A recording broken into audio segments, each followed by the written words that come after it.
Hello again, guys. It's Matt with Flat Lock Garage. Yep, this is what I'm doing. As I said, injectors. You can see right there, look how rusty that one is. I have brand new seal, which I sat down and now can't bloody remember where. I'm hoping I didn't lose it. Oh crap. Sorry about that, I did end up finding it. It was right behind the intake manifold. This is the CA intake. So yep, all you've got to do is, hopefully you can see that, you've got to remove this bolt here, and the one that's normally there, to remove this one, and it is sitting around here somewhere. I'll probably put it down. Oh, that one there. These two brackets, you can undo those bolts to undo them. They're basically just to, I guess, stop it from flexing or something. I don't know how it would flex or why it would flex, but it does. There is another bolt. Just keep these galcos. Another bolt right up under there. I know you're not really going to be able to see it because I don't know how to turn the bloody flash on in this one yet. But there's a bolt right there. Oh, nuts, sorry. I'll kick this bloody ratchet out of the way. Not right there. Not really going to be easy to see, but I've undone it already. Pop him off. Put him somewhere where you won't lose him like I do every fucking time I pull something apart. And then you'll see that this bracket now moves. That easy. Next thing you got to do, there's one bolt in here, right there. I know you can't see, so let me turn this light on. This one here, see it there now. This one here, and they should, if I remember rightly, or just basically you just be able to push it up on both sides. Two hands is usually easier than one, and they basically just pop out. The best way to tell which seal is leaking, I found out myself, is if you can put the slightest amount of pressure on it and not be able to turn it, it's fine. If you can put the slightest amount of pressure and it does this stuff, it's fucked and you need to get a new seal. It's usually this bottom one that goes in here that I've shown you, and then sat down again and probably bloody lost it again. You can see, no movement, up and down, side to side, up and down, no movement. Obviously that one's buggered, you can tell just by looking at it. I'll be back when I've got everything undone. Right, I've cracked the nuts, well not the nuts, the bolts, but you know what I mean. Just get fingers in there, that's what she said. And just keep working at it until they come loose. And it will take some time because you can only go a little bit at a time, but there are worse bolts in these cars, believe you me. This is just to show the process of how long it bloody well takes to undo these things, which isn't that long in the scheme of things, but when they start to bite and then you go, look at that, just do that, and see, just popped out like that. Push is what you're supposed to do. Now, because I'm an idiot, I forgot there's other stuff that I've got to do. No, I'm pretty sure there's other stuff I've got to do. Throw crap out of the road. If you look in there, you'll see that thread I was talking about, hopefully. If it's showing it properly. I've got no idea, I'll just go in there. Maybe you'll see it, if not I'll just edit it out. Yep. Got to undo them, that bolt, so you can hopefully see this bracket, that one there, where my hand is. I can't see what I'm pointing at because this screen is retarded, but yes, right there, that's where it is. Now there is another bolt I have to undo, which I'm going to have to find because I can't remember which one it is. Once you've undone the hood clamp, oh, that one right there, right on the back of the intake manifold, of course, is the bolt I have to undo that I forgot all the bloody about. So I'll be back in a minute when it's undone. Just undo it. And then get the socket on. Well, there you go. Undo it. Fall asleep while you do it if you want, I guess. Now, in theory, hopefully that wasn't nice too far. You should be able to just. It is so much easier to do with two hands, I'm not even gonna lie. There we go. I didn't think of that earlier.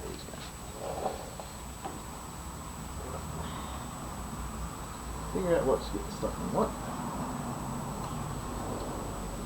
And I really only got to get this one out anyway. It's the only one I've got a seal for. So you can just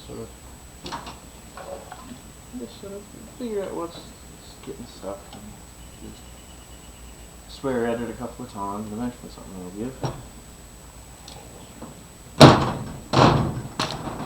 Don't make me get the big one out, because I will.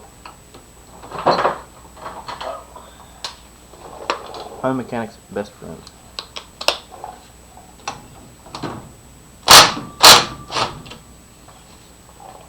And that is why.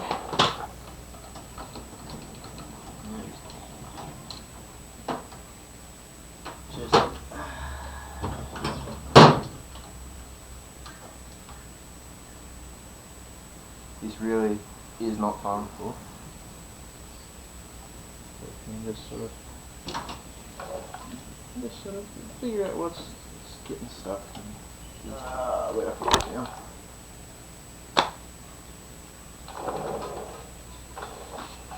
The perils of being a home mechanic, I guess.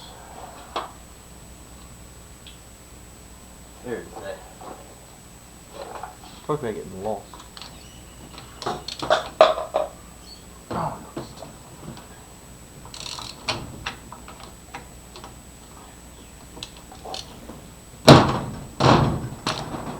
Don't make me get the big one out, because I will.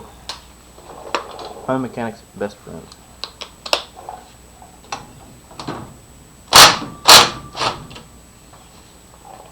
And that is why.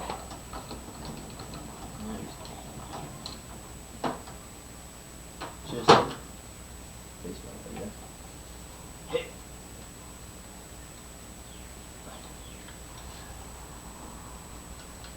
Let's hold this in place.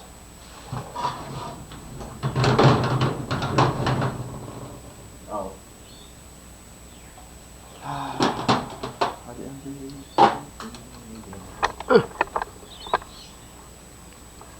Right up under there.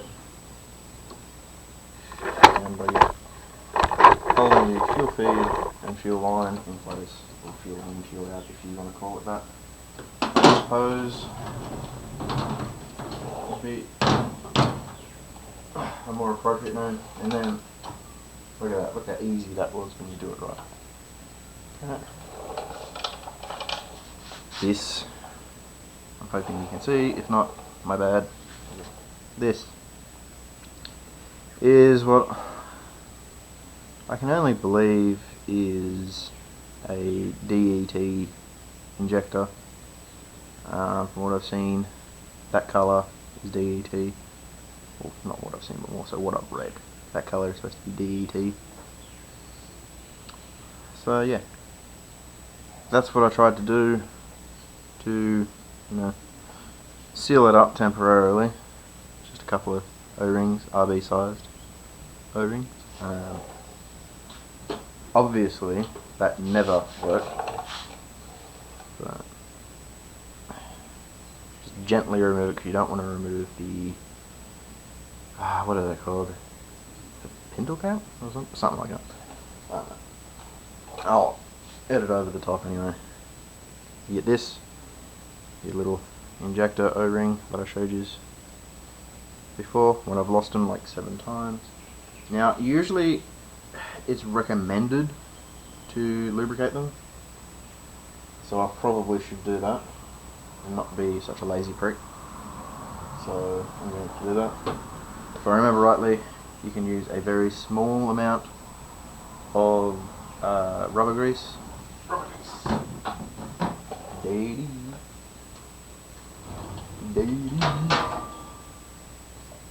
And right, rubber grease. I bought it a long time ago. Well, a long time ago it would have been last year, year before. You don't want to put a lot on. You just want it to be just lubricated. You don't want to be smeared in it, which is what I tend to do all the fucking time. And it has to be rubber grease. It has to be rubber grease. The main reason for that is any other type of grease typically can't stand to the heat. I believe a lot of other greases will destroy the rubber on the O-ring. You can use Vaseline that swells the O-rings or rubber in general that will swell, which can make fitting a problem. And a goddamn ghost keeps opening my door. Yeah. That's it on. Ooh, pretty. No, it's not as ugly as fuck. It's a CA. I mean, who goes for a CA when they want pretty? Let's be honest. Yes, I am a CA hater. No, I don't really care. If someone wants to give me money to rebuild one properly again, then I will. But until that day, I hate CA.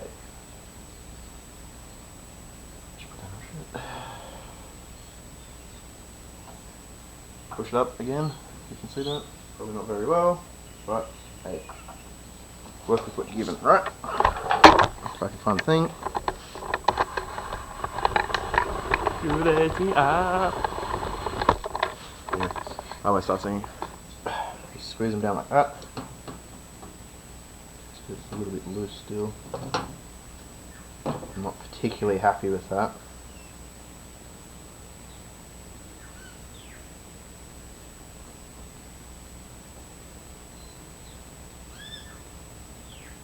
I'm not real happy with the way that fits, but it's a new injector seal. I know where to get them from now. That was the biggest problem I had last time, was I had no idea where to get them from.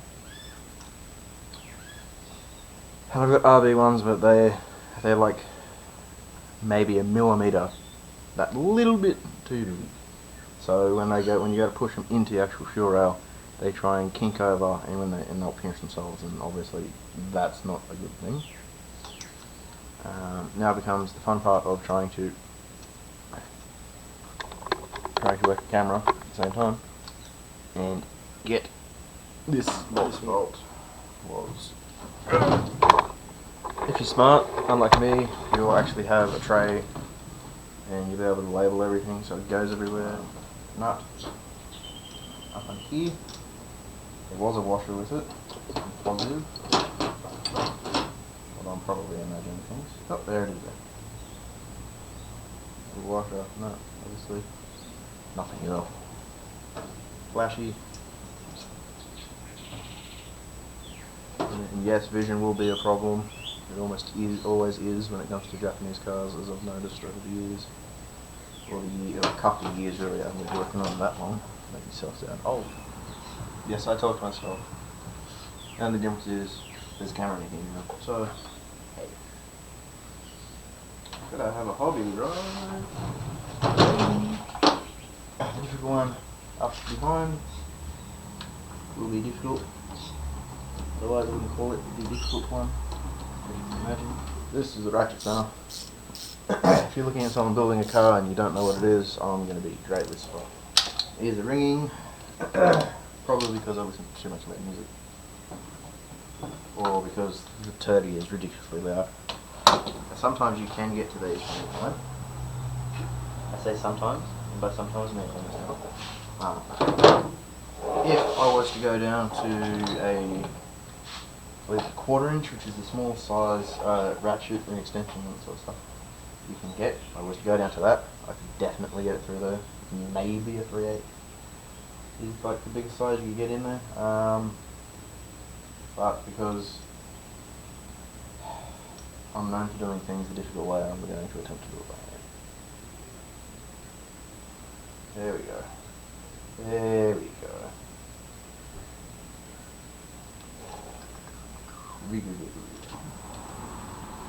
Come on, you son of a bitch. What are you doing? It's in there. I did end up getting it. It ended up being that the hole was just a fraction out. And every time I went to do it up, it had just popped back out. So that's okay. I've dealt with that now. The other thing to remember with ratchet spanners, these ones, is don't use them to fully tighten anything or to fully undo anything. That will severely reduce the life of. That wasn't fully tightening it, because I know what people are going to say.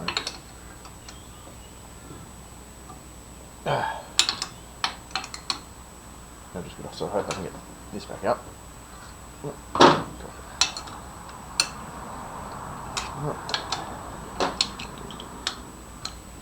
No. These two. I'll box that. Right.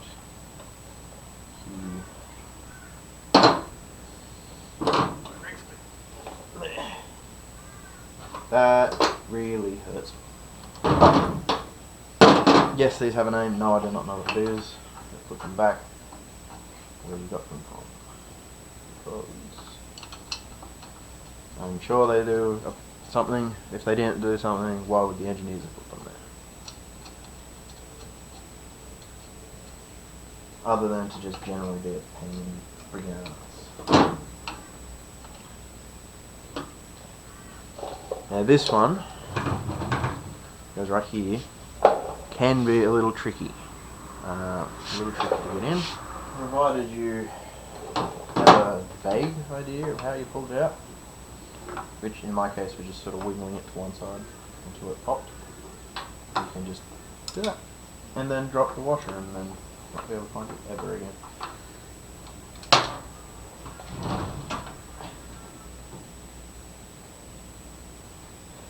Well, washer goes on top. And wiggle, wiggle, wiggle, wiggle.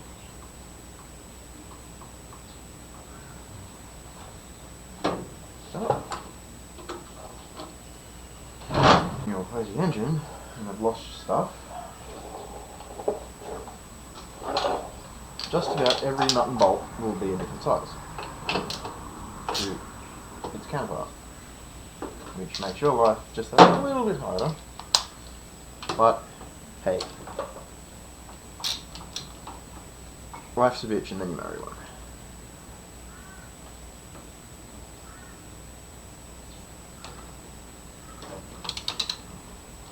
And then all you gotta do is wiggle. I'm sure that wasn't the right fucking size.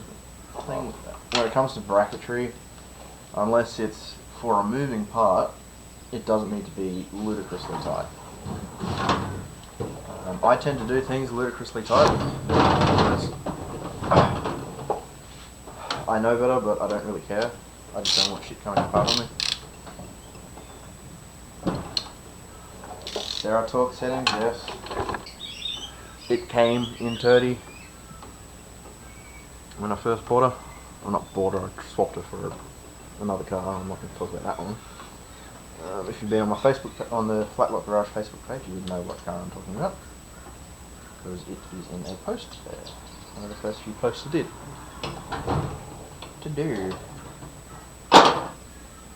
One complete. Hopefully not leaking. CA18 intake manifold. So this CA intake side cam cover is off currently.